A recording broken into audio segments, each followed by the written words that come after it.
Assalamualaikum warahmatullahi wabarakatuh. Salam Rahayu. Kembali lagi bersama saya Uli dari channel Wisata Nusantara. Pemirsa Wisata Nusantara, saat ini saya sudah berada di depan Goa Cerme, berada di wilayah Imogiri, Bantul. Nah, hari ini kita akan mengulik sejarah dari Goa Cerme ini. Konon ceritanya bahwa di Goa ini adalah tempat pertemuan para wali songo untuk mengadakan pertemuan. Yuk, monggo ikuti perjalanan saya.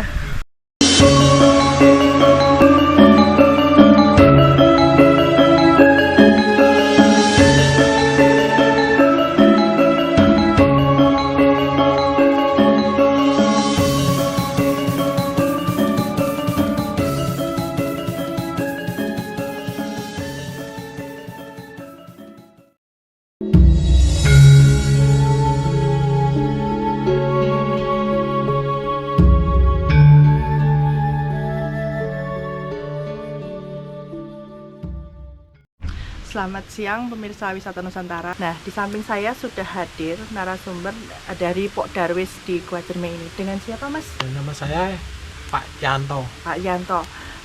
Pak Yanto bisa ceritakan misalnya prosedur untuk masuk atau susur di Goa Cerme ini?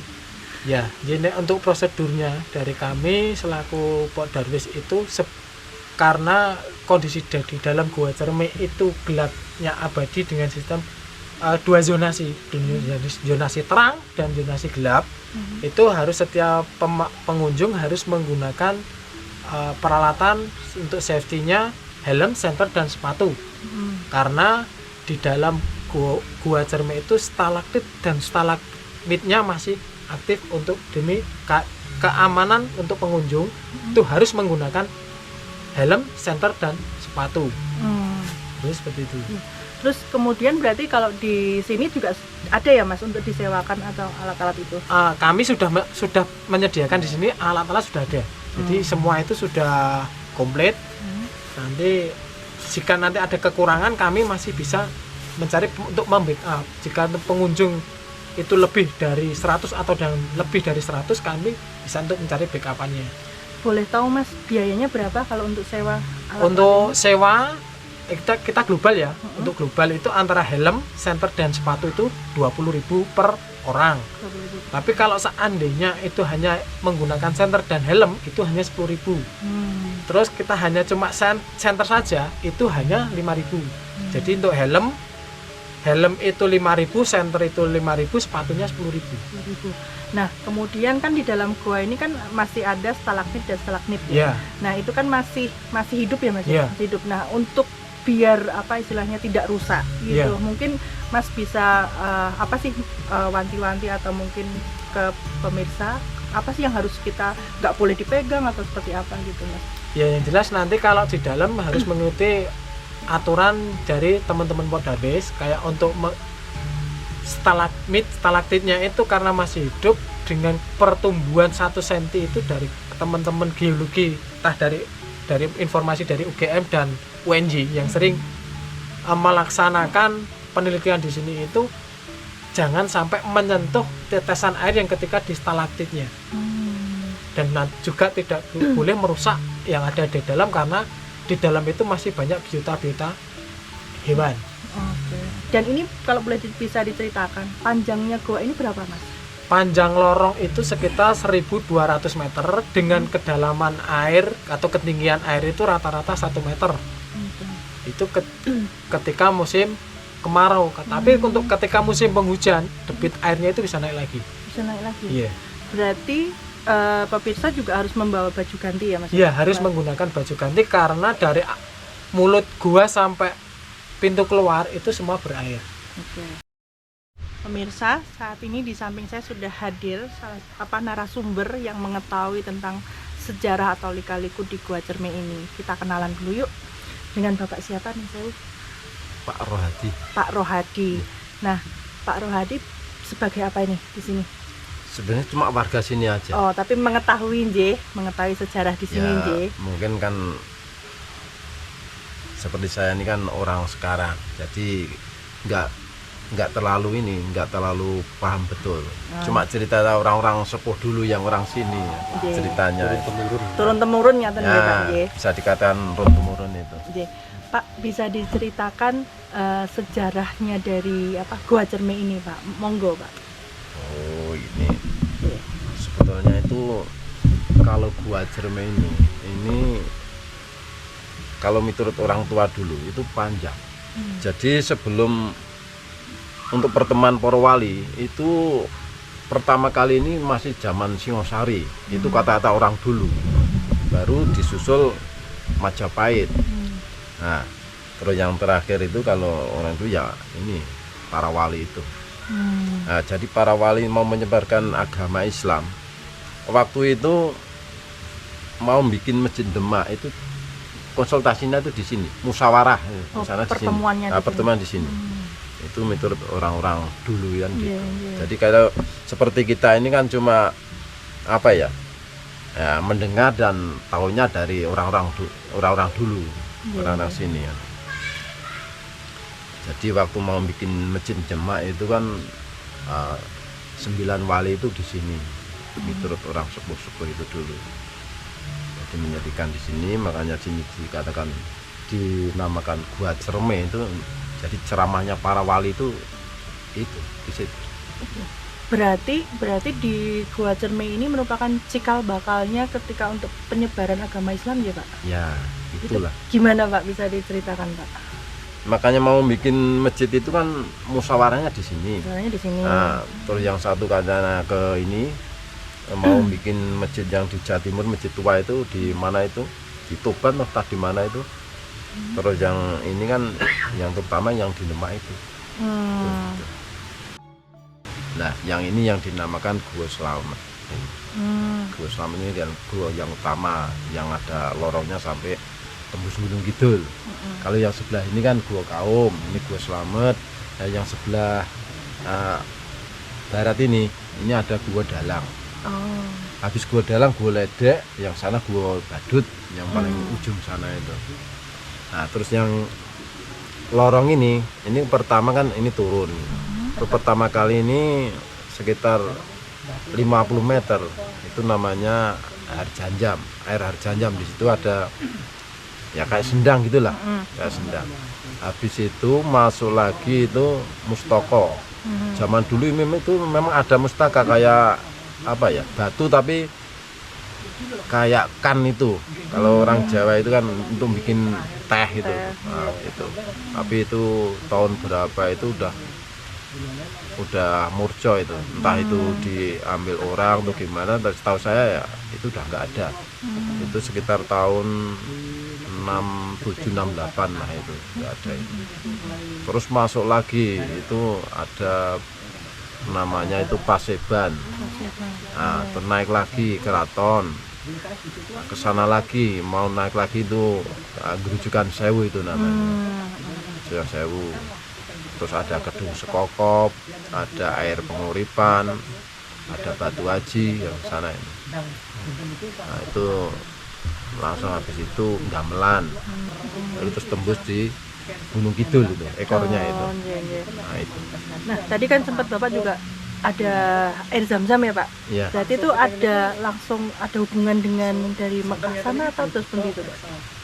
Langsung ada hubungan alirannya gitu, Pak? Kalau setahu saya kalau masa hubungan itu ya Allah alam itu. Tapi ada orang cerita itu ya itu air bertuah itu. Jadi air Janjam itu udah nyampe kemana-mana tuh.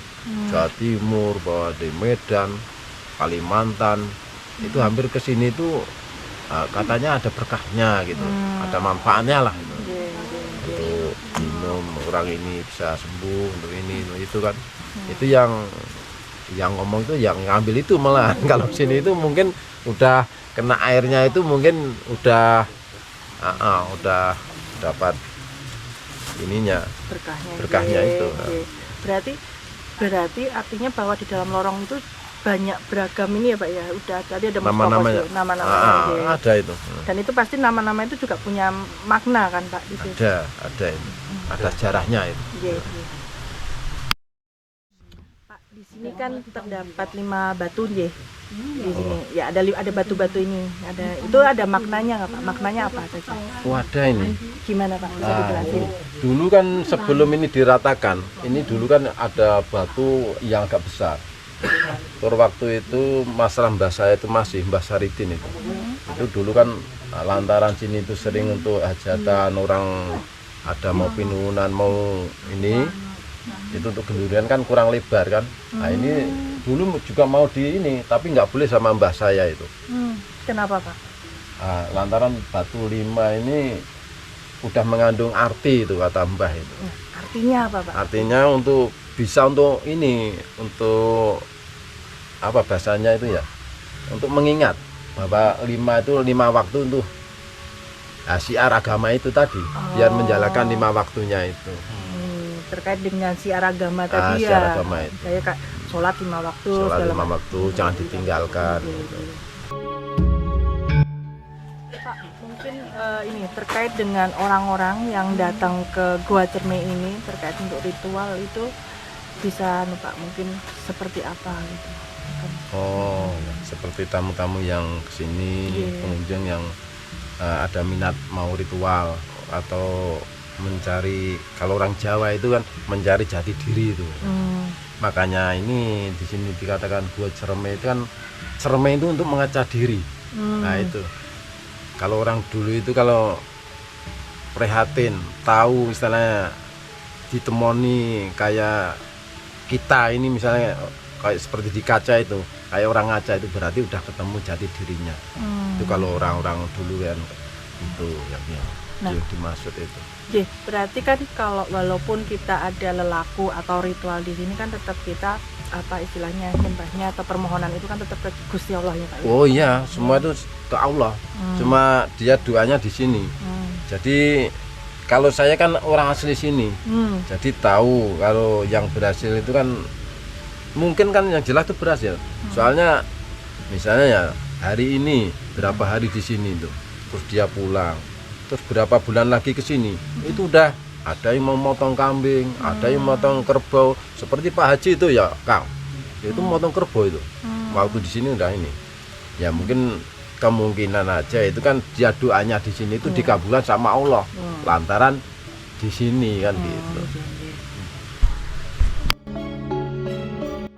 Nah, pemirsa di depan saya ini adalah bekas batu yang dulu di apa istilah disenderi oleh para wali Songo. Nah, mungkin Bapak bisa ceritakan ini, dapat batu-batu ini, monggo Pak. Nah ini, sini seperti ini. Nah ini para wali waktu rapat di sini kan, nah, ini sampai kayak gini, belajar. Nah ini tempat duduk sini, semua melingkar di sini. Itu kata orang dulu tuh di sini tuh waktu rapat mau bikin masjid Demak itu. Berarti wali ini senderan gini ya Pak ya? Ya posisinya ya kadang dulu kan belum ada untuk duduk kan, cuma ya mungkin sambil berdiri entah gimana kan. Sambil lendetan gini. Iya lendet-lendet. Ya sampai gerong-gerong kayak gini posisinya batunya itu. Nah ini bisa dilihat bahwa ya sampai legok kayak gini ya. Artinya kan proses untuk pertemuan itu juga tidak sebentar gitu ya. Pasti mungkin orang dulu itu kan banyak prihatinnya. Orang aja batu aja sampai kayak gini kan. Kalau orang sekarang udah enggak ini ya.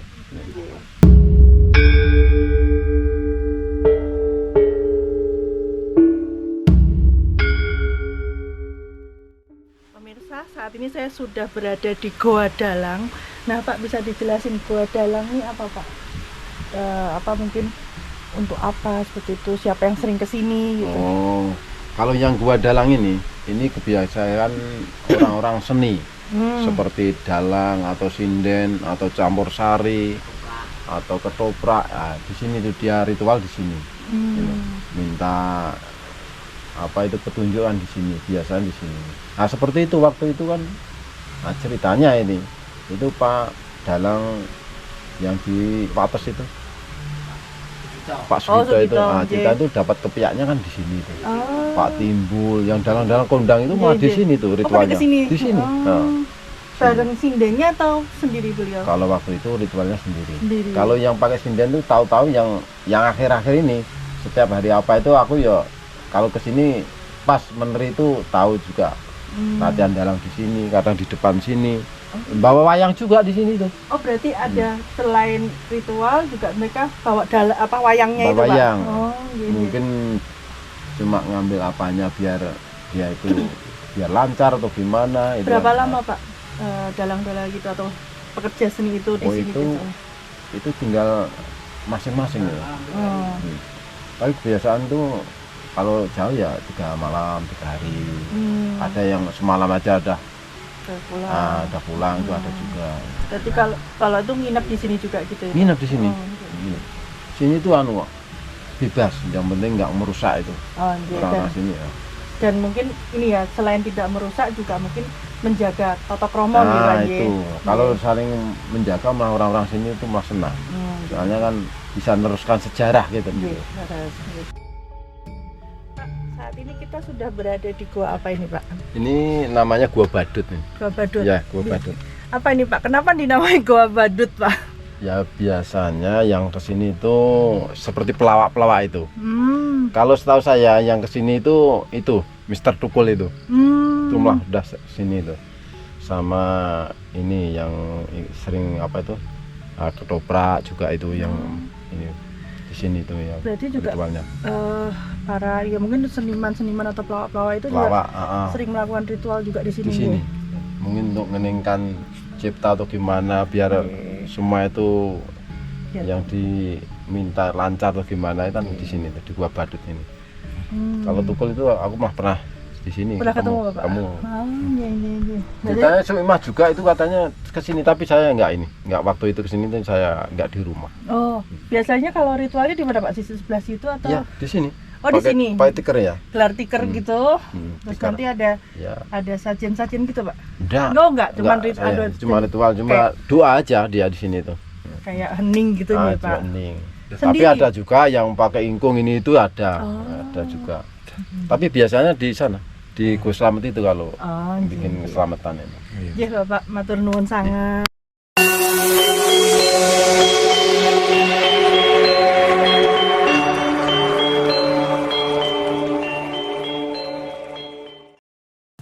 Pemirsa, sekian cerita kita hari ini di Gua Cerme dan tetap saksikan cerita-cerita kita berikutnya. Sampai jumpa. Wassalamualaikum warahmatullahi wabarakatuh.